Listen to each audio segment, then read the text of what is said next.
ડાંગ જિલ્લા આંગણવાડી વિભાગ દ્વારા પોષણ પખવાડાની ઉજવણી થઈ રહી છે। પખવાડા દરમિયાન જિલ્લાના અતિ ગંભીર કુપોષિત બાળકોના ઘરની મુલાકાત લઈને વાલીઓનું કાઉન્સેલિંગ થઈ રહ્યું છે।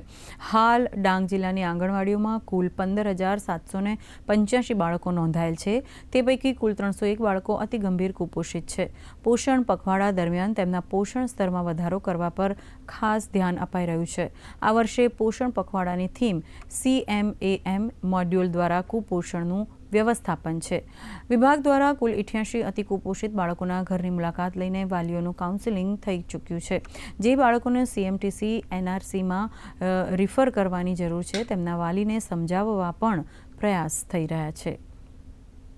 ડાંગ જિલ્લાની તમામ આંગણવાડી કેન્દ્ર ખાતે પોષણ પખવાડિયાની ઉજવણી મુખ્ય 4 થીમો પર હાલ થઈ રહી છે, જેમ કે બાળકોના પ્રથમ 1000 દિવસો પર ધ્યાન કેન્દ્રિત કરવું, પોષણ ટ્રેકરમાં લાભાર્થી મોડ્યુલનો પ્રચાર પ્રસાર કરવો, CMAM પ્રોગ્રામ અંતર્ગત કુપોષણનું વ્યવસ્થાપન કરવું, તેમજ બાળકોમાં જોવા મળતી સ્થૂળતાને દૂર કરવા માટે બાળકમાં સ્વસ્થ જીવનશૈલી પર ભાર મૂકવો।